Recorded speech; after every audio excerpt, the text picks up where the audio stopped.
Welcome all to Forex Bunker's weekly wrap. We'll go over the master candles and we'll have a look at what the week has done and what we anticipate the week to do that is coming up. I hope you all had a great last week and weekend and spent time relaxing on the weekend. Let's get stuck with it. Firstly, this is AU daily chart, as we always look at. We have broken out of this area of consolidation here. Our first attempt was fruitless, but made no new low from here. So this formed over a fair few days, a couple of weeks to be exact.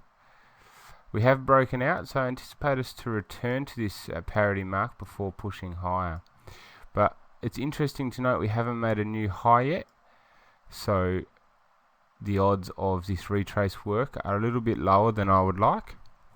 But just keep that in mind. If we do push up firstly and break this high, then this parity mark could become quite a strong support area. So keep an eye on that. As we move higher, the data is quite hard to find where some spots are for rebounds. So just watch price action closely and go from there. Just areas to note are the parity mark, and that's about all for this week for AU. We'll move on to GJ, sorry, not GU.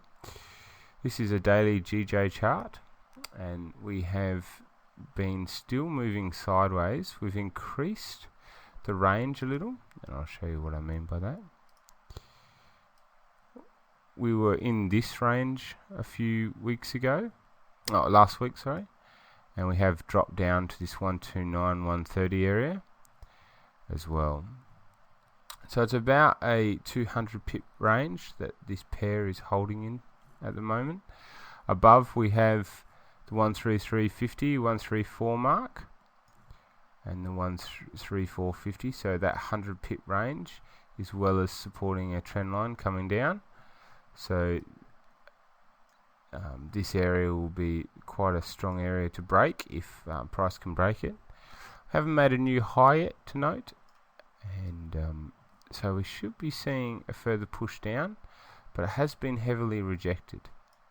So GJ is quite a hard pair to call at the moment, so just stay nimble on that and be careful with that pair at this present time. The 134.50 will be a good place to short around this area. So just keep that in mind as well. We'll move on to EU for the week. EU started off attempting to push higher. Didn't actually make too much headway. Let's see where we stopped. We stopped around about the 138.50, 139 zone. Basically this support and resistance area over here. We did break this last swing high when price did push through, return for a retrace and then continue on. We did break that. Had a bit of a push down from that zone, this 137.50 area, but not too much. The last couple of days for EU had a strong push down, as you can see on the chart. So the next areas to look out for will be this 134 to 135 area, this 100 pip area here, for price to continue on up. If it does break through, watch the retrace. As price breaks through, watch that retrace around that zone. So keep an eye on that zone, watch for price action, look for some nice trades there. I don't anticipate us to push down to this 131 to 133 area this week, but we'll see. And GU, let's have a look at GU. GU has basically just touched out of the triangle, which is quite a big triangle, as you can see, quite over a fair few days. Let me show you. So we have this downward trend line that comes from a point up that you can't see, and this one here. So it's just broken out of this. So areas to note for a GU will be this 16250 area. That was beautiful short off that zone, as well as the 160 area. I think we'll come and see the 160 zone before we continue higher. Price was moved sideways over this last week around this area and finally broke through. So we're coming down to this point now, so I anticipate us to have a further push up. If we don't, this 160 to 158 area will be quite messy, I would imagine. There'll be quite a war going on between that zone and whether to hold it up or push it through. If we do push through, watch for the retrace of 158. Alright, remember, keep an eye on the price action and go from there. Alright, let's have a look at the master candles. We will start with GU. GU had quite a good week this week, and let's mark them out on the chart now. We had 2 master candles, 3 all up, but we were already in a master candle, so we didn't enter again. And let's find them on the chart. The first one is just here. Actually, this is the second one, but we'll go from this one anyway.